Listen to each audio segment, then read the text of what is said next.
Welcome to Wisdom for Life, where we sift through philosophy to find practical advice that you can use in your everyday life. Hi, I'm Dan Hayes. I'm joined by my co-host, Dr. Greg Sadler. Today we're going to be talking about the cost of losing norms. And that's a very vague and kind of abstract idea, so we probably have to unpack that a bit. We're not talking about like Cheers, right? That might be too dated for some of our audience to even know what we're talking about. There was a guy named Norm who was very affable, liked to drink beer an awful lot.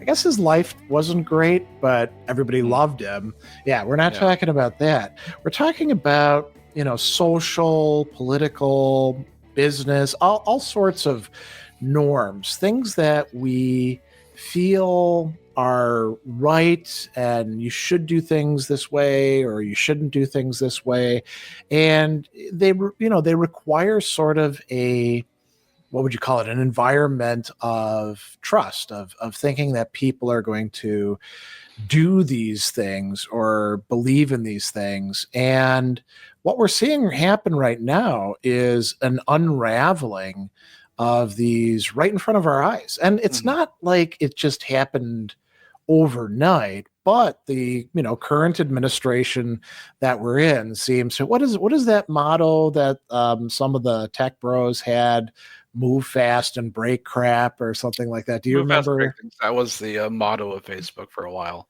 There you go. And so when you're breaking things, you got to be careful that you're not breaking like everything. If you want to do business, for example, there are some things that you need to not call into question, like should we be able to exchange money for goods and services? That's a really basic norm, right?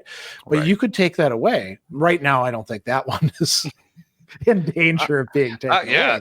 Yeah. But, so here's an example of a norm. If you're a consumer and you have paid a price for a product, you should be able to expect that product will be provided to you. And if there's anything wrong with it, the company should take it back and not make you pay extra for that. And, that could go away. We're seeing all sorts of regulations about banking being modified right now from week to week.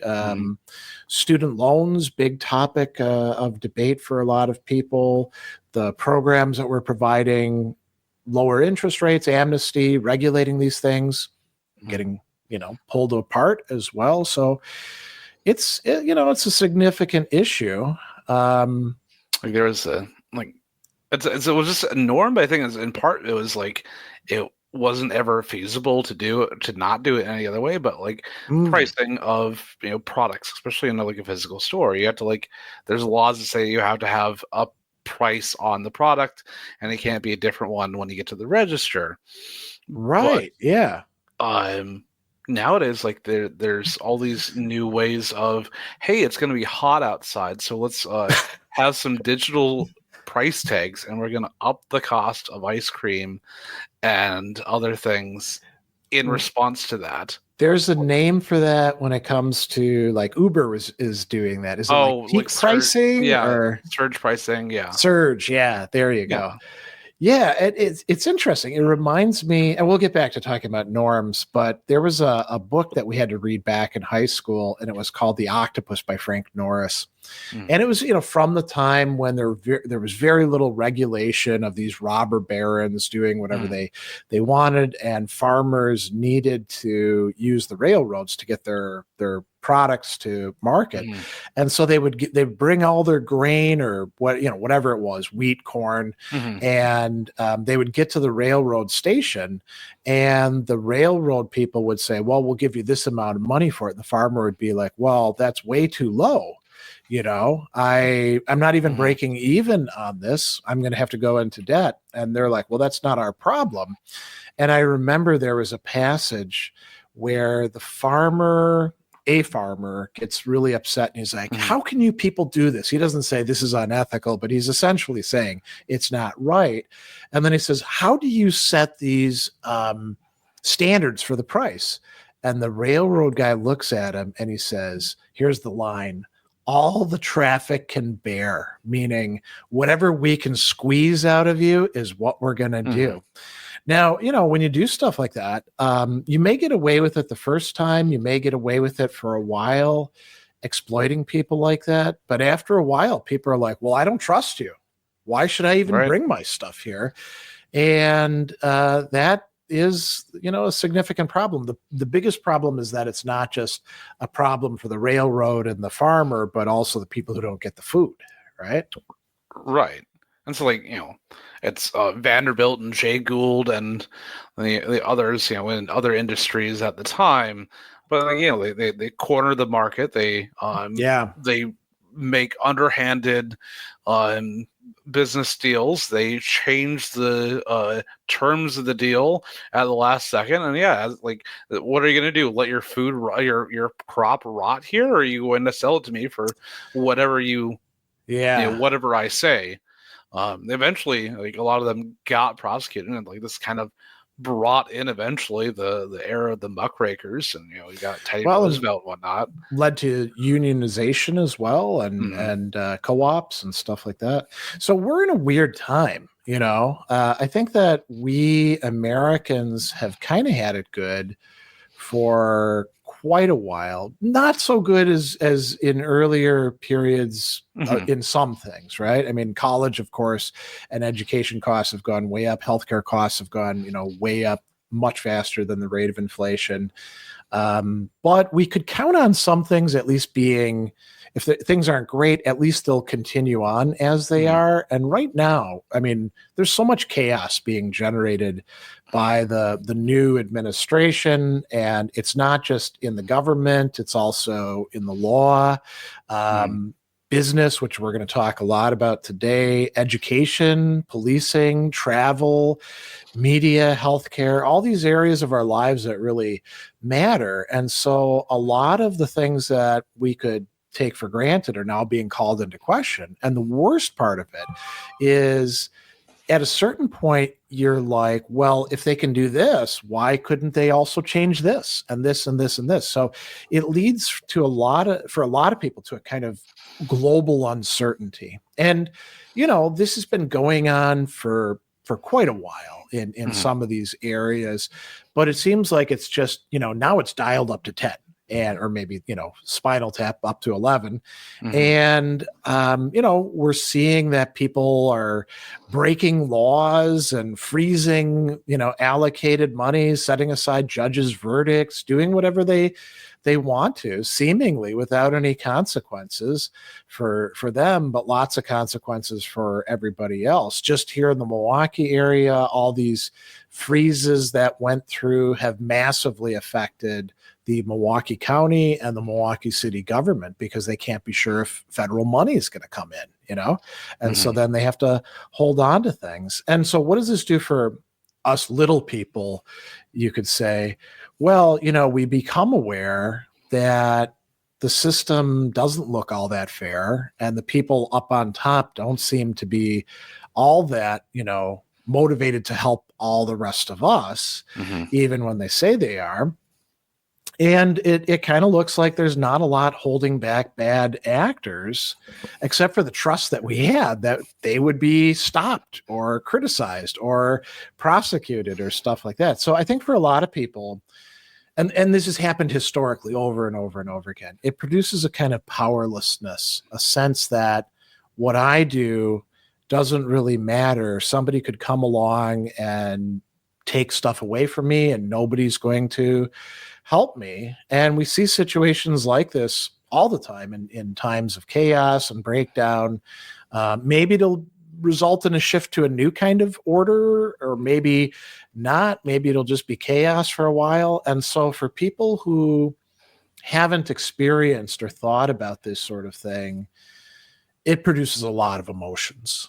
Anger is one of them. Fear, I think, is an even stronger one. Despair, sadness, envy, maliciousness. And it can also, lead people. And we've talked many times about cognitive defects here in the program. It can lead people into all sorts of bad thinking as well. Like, well, if I just trust this one person who seems trustworthy, everything will fall into place. The great leader, or maybe it's there's a conspiracy theory that I can buy into that explains all of this. Well, you don't want to do that, right? Because odds are pretty low against any one conspiracy theory you pick being the right one if there is a conspiracy. Or poorly thought out ideas or policies will just do this and that'll fix everything. So I think we're in a rather unusual time, and you can kind of feel it in the air. Yeah. There's an old curse. It's like, may you live in interesting times. Right? Yeah. We are in interesting times. We are. I guess one of the big things is when our big systems break down, our tribes become a lot smaller. We become a lot more insular, and we're worried about a smaller group. It makes it harder for us to have a circle of concern that is greater. Because oftentimes, when it gets really bad, then you're worried about survival, and that makes you much more cautious and untrusting of everyone around you. And how can you deal with that in a good way that will actually produce, eventually better systems in the end? It's going to be a process, and hopefully we can weather the storm, but it's not the first time, and it won't be our last time as a species. I think part of what's different is our society. It's not like we can all just go back to the land and farm or something like that until all the chaos is over. First of all, there isn't much land to farm anyway. It's all, agribusiness. There aren't many small farms left. And what spaces there are available, it's all kind of, unusable. Most of us don't have those skills anyway. And I think our society is so complicated that when these things break down, it does put a lot of people into difficult circumstances. I mean, you think about, we're going to talk about business, and we could talk about economic issues. People are worried about, quite famously at this point, the price of eggs. Who would have thought that would be an issue 5 years ago, But, we haven't mitigated the bird flu problem, and lots of chickens have had to be killed. And turns out we're not going to get our eggs from somewhere else because all of our trade stuff is unraveling. And so, eggs cost more, grocery costs more. It looks like lots and lots of things are going to be significant burdens on people. And we're already in a time when, as we mentioned, healthcare is costing us more. We could talk about housing. Housing is costing us way more than it probably should. Yeah. So there's not a lot of wiggle room for the ordinary person these days, It's getting squeezed on all sides, absolutely. But how can we deal with this sense of powerlessness? That what happens when large systems of trust break down is going to be a eventual thing. But I think we should really start digging in, because we have lots of examples of smaller things we can build into our larger overall topic here. And I think we're starting with this business ethics and what happens therein. Yeah, there's some ideas from ethics as applied within the fields of business that are pretty germane. It's not like that we're giving you a blueprint for how to solve the problem, right? By throwing these ideas out there. But maybe they do provide some insight and guidance about how things could be made better. Right. So I guess let's make a really quick distinction here between ethics. We often talk about ethics and morality here on the show because they are dealing with how we ought to treat others. But the difference between generally ethics and ethical systems that we often will talk about, and the applied ethics in the business sense. Yeah. I mean, I teach business ethics, and if I had a dollar for every time somebody's like, "Well, that's an oxymoron, business ethics," I'd actually be pretty well off. Unfortunately, a lot of people seem to think that there is no such thing as business ethics. It's all just kind of smoke and mirrors. But there's a whole set of legitimate ideas about how we would take basic principles and apply them within the challenges, the settings that people who are engaged in business of all sorts, whether it's a large corporation, entrepreneurship, hiring and firing, all these different sorts of matters. There are some things that we can generally say about them. And while, especially within the United States, most corporations have a fiduciary responsibility to the stake or the stockholders, especially if you're an incorporated company, to produce profits. This does not always mean that you should produce profits at every means to make short-term moves that could potentially get you $1 today at the expense of potentially your entire business in the future. And a couple of these things are things along the lines of scandals that we've seen throughout the years. You act unethically, you lose the trust of not only the customers but also your shareholders themselves. You're lying about your books and no one wants to invest with you. Your stock price is going to drop to nothing, and it's really easy to see this. Everyone knows about Enron and especially Arthur Andersen, which was the accounting firm. It used to be one of the big five, they called them. I remember. Yeah. There were 5 big accounting firms that basically every large company in the United States used to make sure that their books and do their reporting to the FCC. Enron was a particularly interesting one. Yeah. Because they actually had, I want to say it was about a 75-page code of ethics. And they won awards for it, right? But one of the problems with their code of ethics was that the people who are supposed to be administering it, so think about what do you have to have as principles? Well, we're going to be honest about what sort of debts we're taking on and, how the company is actually doing. That's sort of a virtue or duty of honesty. So they had a mechanism for making exceptions. And it turned out that they started making exceptions, just a few at the start. Mm-hmm. So this is how you see norms erode, right? Mm-hmm. You need an escape valve here. And then it caught on. And pretty soon, more often than not, they're making exceptions and saying, the code of ethics should apply to this, but it won't apply in this case. And it won't apply in these other 200 cases.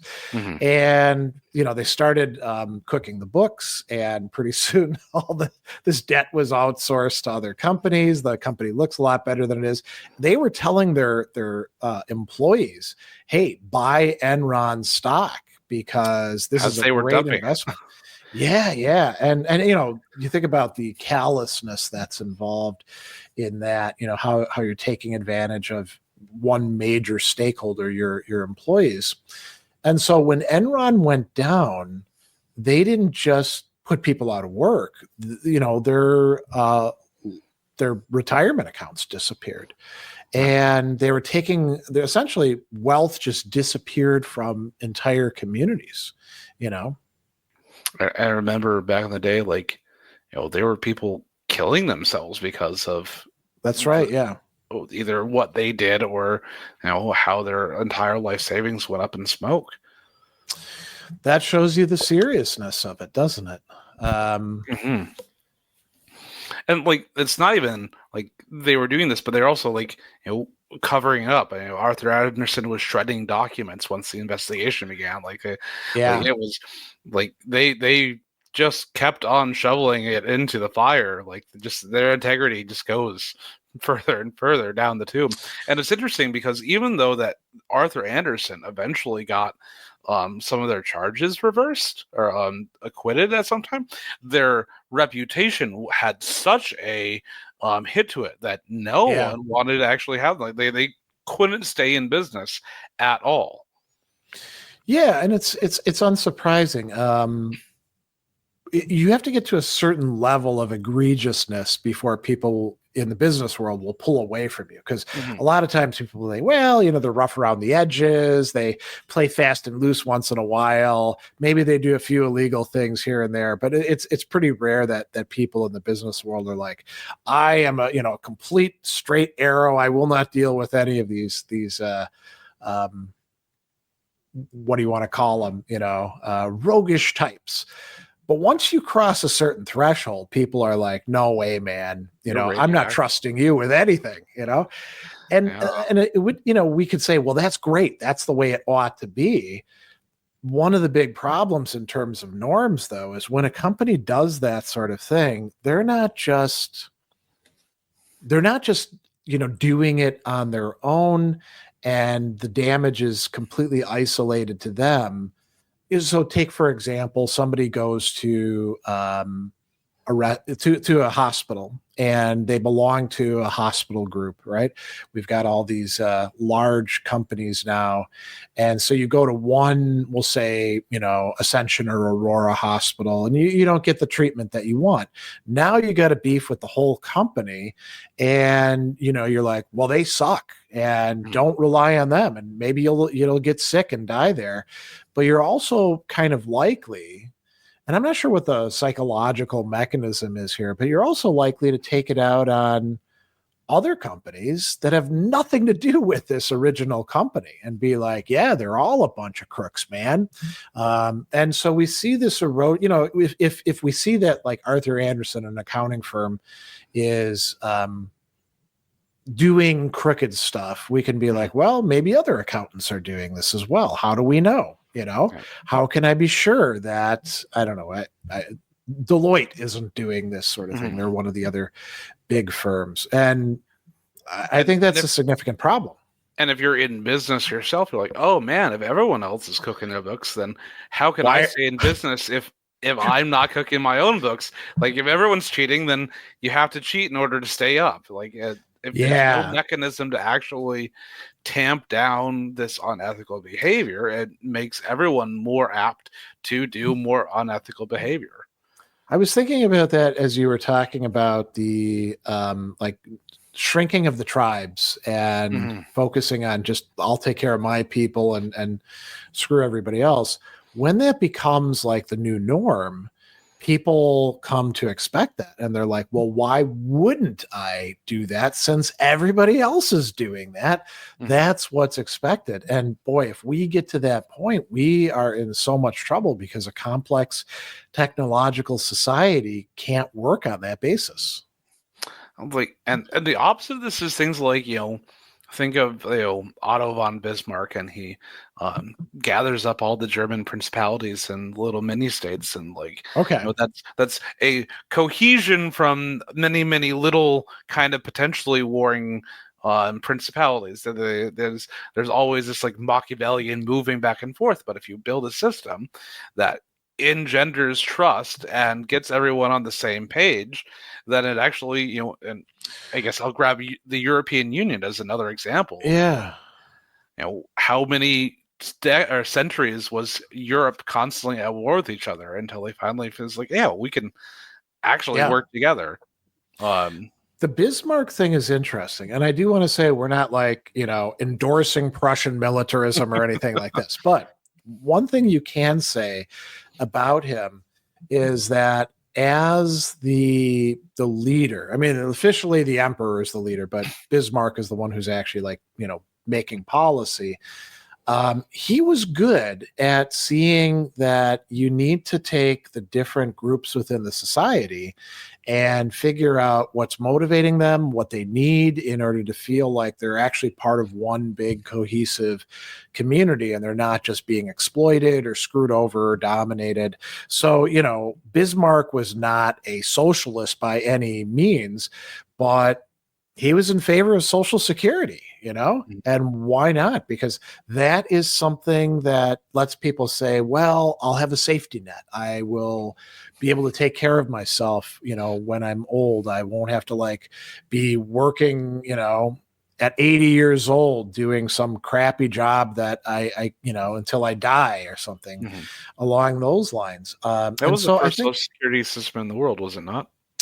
I think so. Yeah, under that sort of rubric where it was the state run, there were all of these interesting mutual aid societies, and there were things that were called insurance that you could buy into, but those were not run by the state. Those were like people got together. So it was very often like occupational groups, like the miners would do this sort of thing, right?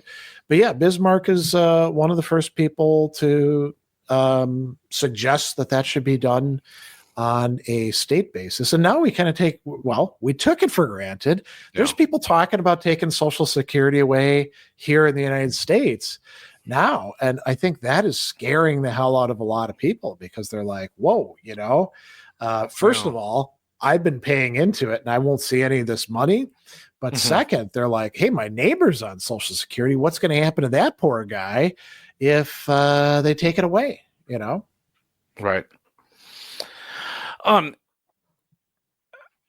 We can, I guess, another one I really like. There's two others I really want to talk about here are Volkswagen and Wells Fargo. And Volkswagen had this whole like clean coal initiative, not clean coal, clean diesel.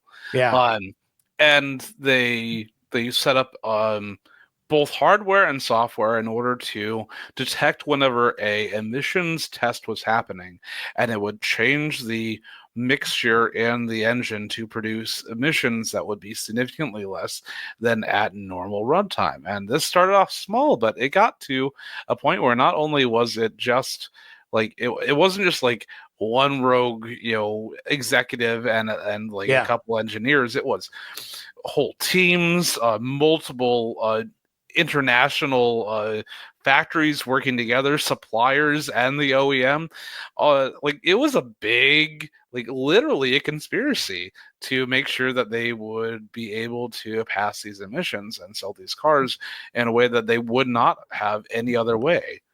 Yeah. And that did a lot of damage once it actually came out.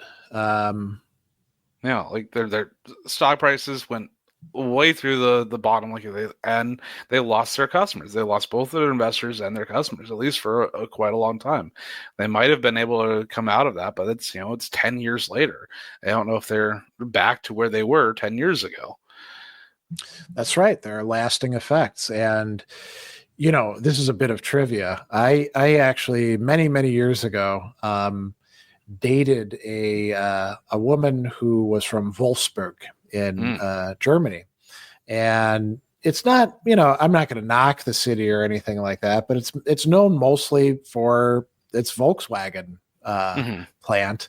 And it's like a lot of our smaller cities where like a lot of people work in this particular factory or manufacturing center or something like that.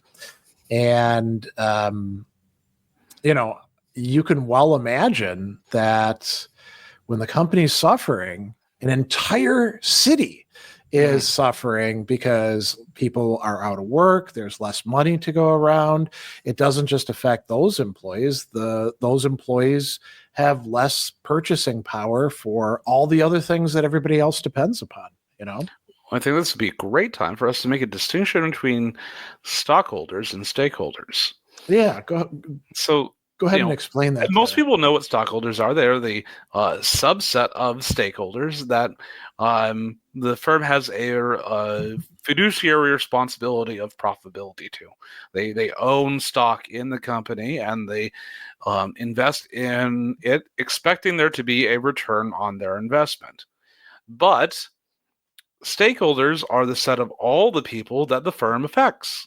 Stakeholders include the employees, the customers, the suppliers, the servicers to the firm, the community they live in, and you could say governmental organizations that have to deal with them as well are all stakeholders to this company. It's every group and person that the company affects when they do their operation. Yeah.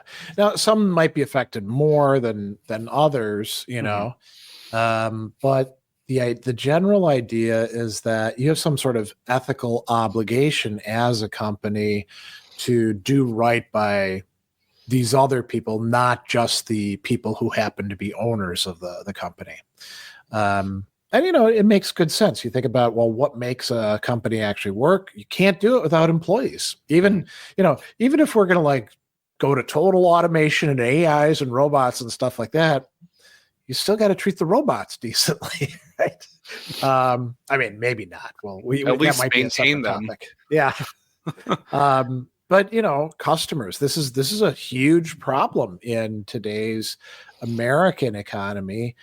I think that one can make an argument, and this might be something we talk more about some other time. I think that there's a lot of businesses that are deliberately screwing over their customers as part of their profit model. And I think it works in this way. There's something that's being offered and it doesn't measure up. And then you have to call customer service or you have to fill out some form, and they make it so difficult for you to get what it is that you actually need that they expect not everybody, but most of the customers to ultimately give up. And we know this was the case, for example, with some health insurance companies. They were routinely denying claims, making people jump through hoops. By the time that they actually got their claims approved, they're dead. Right. That's a terrible example of that. But I think it happens even with like kind of minor stuff. I think that this has become, and I would say from an ethical point of view, this is actually bad. This is I'll go further. This is evil. It is a deliberate choice to screw over one group of people for another group of people. It looks great for your stockholders because your profit margins are up. But if your business model is based on exploiting your customers, you're not a very good business, Well, like United Healthcare is in the news recently, and Picard because they created AI agents to automatically deny service to their customers and require them to jump through hoops. And by automatically denying, they wouldn't be able to, reap the all the dues that you pay to your insurance and then not have to pay out. It's great for the bottom line, but you are like actively killing your customers. That's a pretty egregious example right there. One of the other scandals, though, that you were going to bring up, it's not quite as bad as that, but it's pretty bad. Yeah, we're talking Wells Fargo here, right? Yeah. So they created fake user customer accounts for all sorts of financial instruments that they did not want, and so they're told, from like at least, I don't know if it went all the way to the CEO, but like very close to the top. Down that like you have to, as working at the bank, as working directly with the customers, you need to produce X amount of financial instruments per customer per, I don't know, month or week, whatever it is, and otherwise you'd be fired. And so it made it so that it became a whole culture of just making up whole financial instruments from whole cloth, and costing people thousands or hundreds of thousands of dollars. When we're thinking about this in terms of this concept of norms, what we really have there is, like in the society in general, there's like a norm in place. You go to a bank, the bank is supposed to do certain things for you, not screw you over. You shouldn't come away from the bank with less money than you came in, right? That's the whole point of going to the bank, right? So at the same time, what you've got here within the company is a whole alternate set of norms. Namely, you are a good employee the more that you sign people up for services that they don't actually need, and which are a financial drain on them, but a financial benefit to the company and to the shareholders. And so you get this clash where let's call it a defective norm, a exploitative norm replaces the general norm that should be there in the banking industry. And, it's almost like it's like parasitism, isn't it? Yeah. Like those wasps that paralyze the spider and lay their eggs inside it so that the larva can hatch and eat it all up. I mean, works out great for the wasp. It's terrible for everybody else involved, Right. And like at this point in time, I won't touch Wells Fargo with a 20-foot pole. It's interesting because I remember when I was a kid, we actually had patches that you could get, and they'd like sew them onto your jean jacket for Wells Fargo, because they were so highly regarded. And it showed like the guy on the stagecoach. Covered, the stagecoach, because you could trust them because they were the bankers back in the Old West. They have so destroyed their reputation. I mean, you can see it here in Milwaukee. We used to have a huge Wells Fargo tower, which now is all apartments, because they had to sell it off during this time, right? I remember watching the rehab for it, and they were downtown in the 100 East building, a place I used to work. They're not there anymore. They've gotten out of town because, nobody wants to do business with them.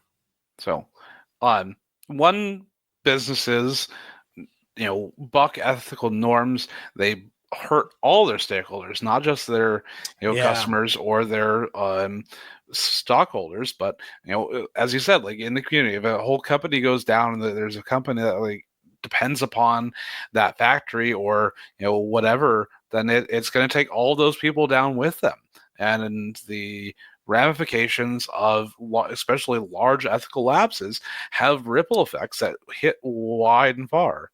Yeah.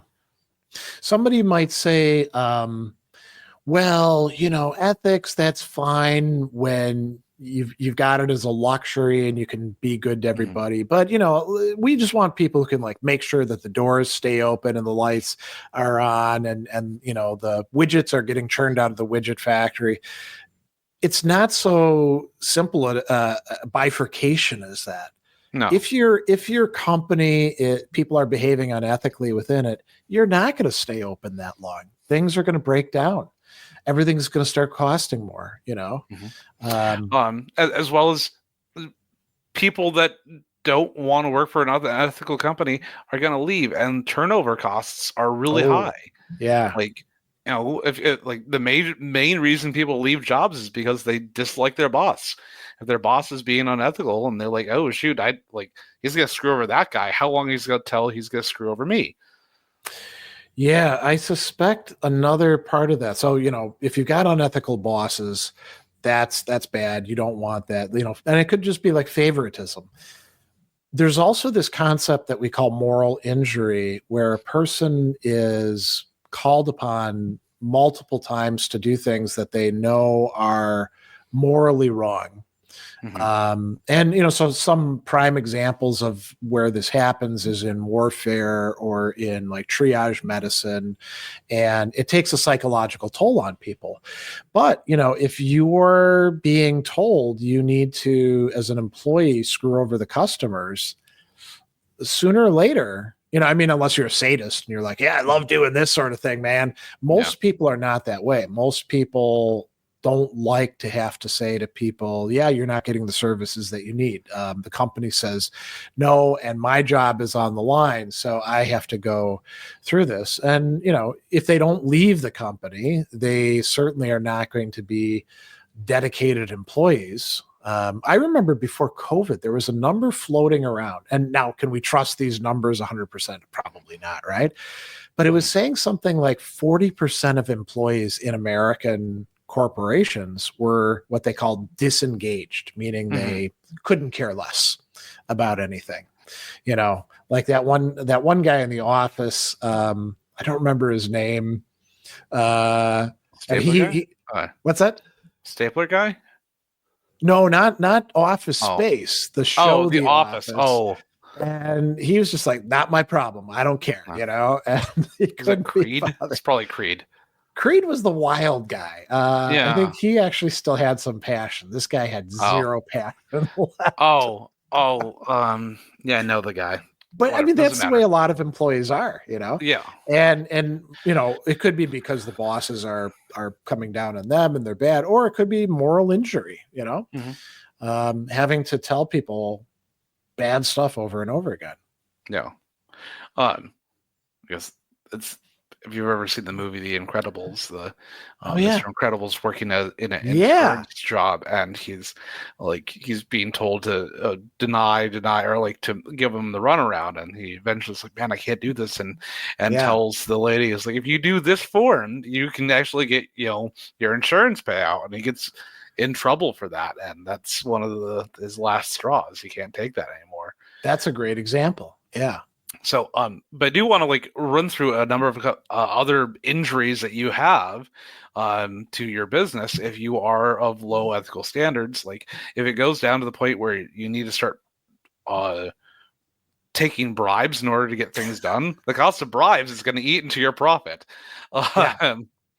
Also, if you're always worried about people breaking their contracts, then it means that you have to spend a lot of money on lawyers on the upfront, drafting really strong contracts, and then in litigation afterwards when they break them. That you lose reputation and trust. There are obviously the legal penalties and financial losses from those legal penalties. It's Yeah. worse in Europe than it is in the United States, but there are still those. You once again, this moral injury, you lose employee morale and productivity. A lot of you'll if you give someone a paycheck and a mission that they will love, they're going to work for you a lot stronger and harder than someone who gives like the minimum viable amount. Even something that they don't have to love, but they just can like buy into and say, yeah, this is reasonable. You know, Mhm. I feel like when I go home from work, I actually did something decent. I'm not a moral paragon, but you know, Mhm. this was good. That Like has engagement, you know? you're a UPS driver, right? And it's not like oh Okay. man, like I'm delivering some dog food or whatever, and like, oh yes, I feel so good about that. But like you're doing a job, you're doing a service, and it gets people the things that they need. Like it's nothing to feel bad about. It's a perfectly valid way to not screw over people and give them what they need without Yeah. feeling like you You have to know, be. as you were talking about this, I was thinking about when going back to like the, you know, contracts, right? So that's business to business. Um, but there's a lot of like emphasis on like squeezing everything you can out of your employees because you know Hmm. they're going to be lazy and not do the work that you assigned them, so you should like watch over them all the time, don't give Yeah. them long breaks and all that sort of stuff. And you know, I think you can short term get, you can at least like hold the productivity at a certain level, but the long term consequences of that are pretty bad. You think about, you know, the scandals with finding out that Amazon employees were not getting long enough breaks and were, you know, peeing in jars and leaving them all over the Amazon fulfillment warehouse. There's something really visceral about that, where not just the workers are like, this sucks, man, I don't like Hmm. being here, but all the rest of us were like, yeah, that's terrible, you know, Right. Amazon, you should do better, you know? And so I think that it's interesting, and I'm going to like shift it slightly out of business to a different issue. There's this big emphasis in education of, you know, like with online education, making people have to sign up for software that like tracks their eye movements Oh. and like, you know, it checks the room and stuff like that. And you think about how, what message is that sending to these students? We don't trust you at Hmm. all. You know, we're going to make you jump through all of these hoops, and then maybe you'll still lose your test because the Hmm. software isn't perfect. And you look at the priorities. The university is willing to spend all this money on this fairly untested software that makes the students feel like they're, I don't know, they're not in a prison, but they're being looked at like they're, you know, criminals already for pretty trivial stuff. Like, if you're cheating on an algebra test, that isn't the same as like drowning a baby, frankly, Man, so. I have firsthand experience with this, not like in academia, but I once took a test, and it turned out to be like a 3-hour long test for Epic Systems for an internship there. Okay. And they didn't really make it like apparent, like all of the constraints that I had to go through. But it was like, at first I had to like, show my room, make sure that no one else was in the room. Okay. And I did have another computer around that I could like, look things up at. And like 2 hours go into the test, and I start like, I gotta pee. And they're like, oh, if you get up and leave the room, you forfeit the test. Wow. And I was like, at this point in time, I don't want your job anymore. If you're going to make me go through that sort of negative experience just to have a chance. No. That is another interesting issue that we can think about in terms of norms, right? Mm-hmm. Notice what you appealed to. You're like, what was the implicit idea? If you're going to have me do something, you got to tell me up front. Mm-hmm. So that I know what I'm entering into.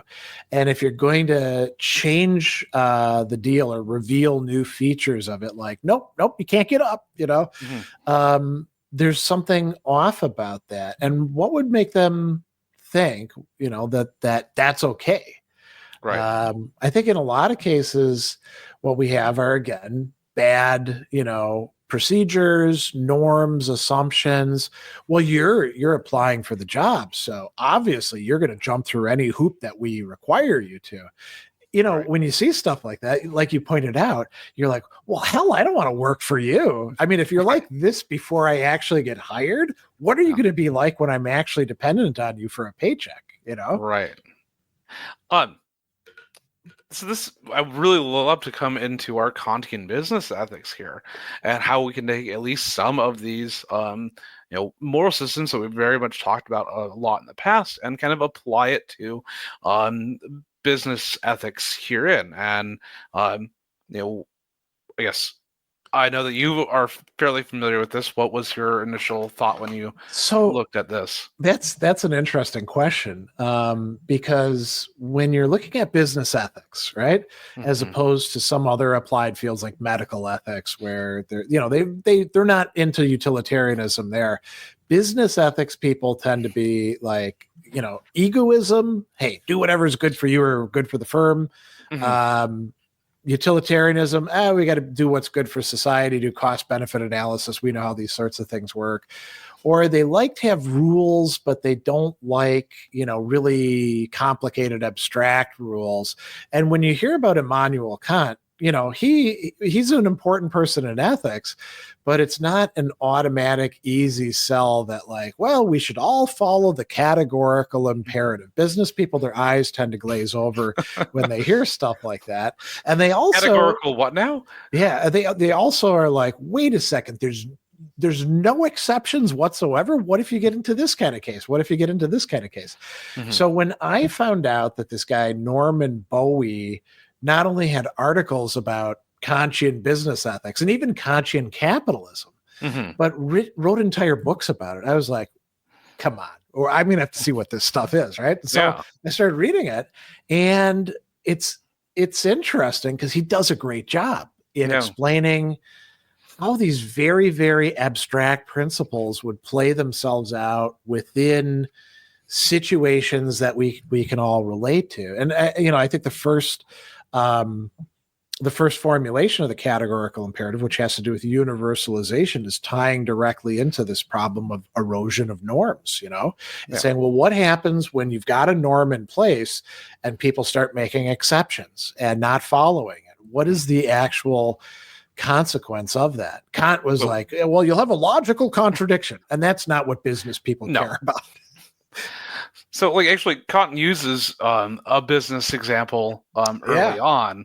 It's like, okay, if you are in some dire financial straits and you go and take out a loan, knowing that you are intending to not pay back the loan because of your financial straits, can you universalize this? Can you make it like, oh, every time that every person is in financial straits, they should therefore go and get a loan expecting not to pay it back? Yeah. And that makes it really salient to the business person's like, well, shoot, I don't want to live in a society where that happens. I want to actually, make investments and loans that are going to be paid back to me. If you break that norm, then you break it down. And I think a really good example of how norms like that break is, it used to be that you could write a check for just about anything. And now Right. there's Yeah. so many places that will not accept checks because too many people wrote fraudulent checks. And it got to the point where that norm broke and no one could trust that the check was actually going to be a valid piece of legal tender at the end. Yeah. It's not exactly the same, but there's plenty of places that won't even accept cash anymore. And here in the States, that's not super widespread. Mhm. There are places in Europe where they don't take banknotes. Mhm. It's all cards or Apple Pay or whatever, something electronic.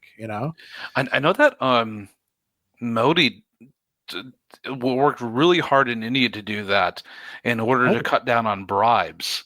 If people oh, don't have cash, then you can't bribe people. okay. So you can't subvert norms that are already in place. Right. So it's kind of a norm to protect other norms, isn't it? Yes. Yeah. Interesting. Um, but I will say one other thing too about India. So a couple of years back, I got hired by a few people to help them out preparing for the Indian civil service exam. And you might say, well, why in the hell would they contact you about that? You're not in India. You don't know anything about it. So it turns out that getting into the civil service is a really great thing. If you can make it in, you're like set for life in a way. And the civil service exam has like required topics, and then it's got optional topics. And some of those are philosophy. So you can, take that section of the exam. You can do sociology. However, there is and this is going back probably a decade and a half now, there is a section that is a required section, and it's an ethics section. And you have to be able to demonstrate that you've studied some ethical theory and you can answer, questions intelligently about cases and stuff like that. Now, why do you think they added that to the exam? because they're having issues with unethical actions. Massive massive scale. So this is a way to try to say, we've got too much bribery, too much favoritism, too much of this, too much of that going on. We're going to make sure that civil servants at least are knowledgeable about this kind of stuff. And it was actually, when I looked at the questions they're asking and the curriculum that they expected, it was pretty robust, pretty cool to see, All right. So going back to Norman Bowie here and his Kantian capitalism, he does say that so Kant says that an action has to be done for the right reasons, not for an egoistic or a material gain for it to be purely good. And it's like, well, even if I can't actually fit that into the business ethics here, we can still make this a hypothetical imperative. Like, if you want to, create wealth, then you ought to do these things, and kind of follow the Kantian universalizable other ways that you can do with the categorical imperative. I think you can fit that in. So, Kant's second formulation, which has to do with your motivation, treat human beings not just as means to an end that you have, like making, a ton of money or enjoying their bodies or stuff like that, but as an end in themselves. It's often talked about in terms of autonomy. And when I'm teaching my students in class, I will say, why do you think I'm here teaching you in this classroom?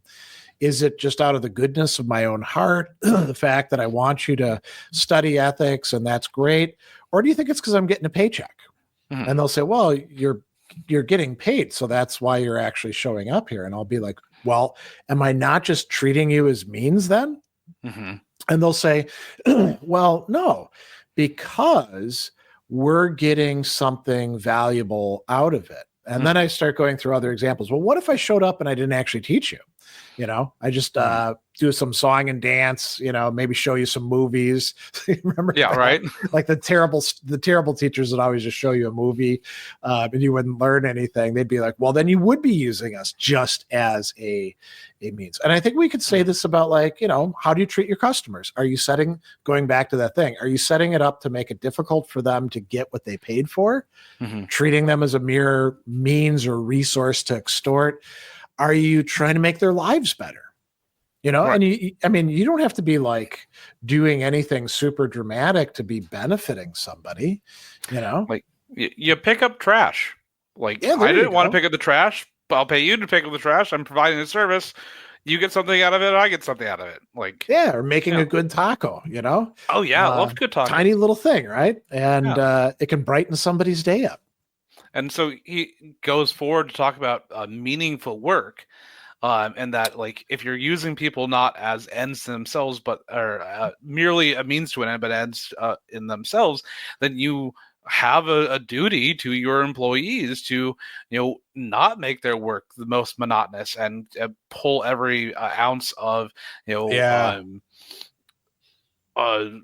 own ethical thought making out of it to build a better workplace for everyone. I like that. I think that's a real strength of his treatment. In that, if you think about most people, it's not as if they don't want to work. It's rather they don't want to be screwed over. They don't want to be treated badly. They're happy to do something. As a matter of fact, some of them can't retire and just sit at home, right? They need something, but the word meaningful or having value or making a difference, that's really quite important. And it could just be making coffee for people, but doing it in the right way.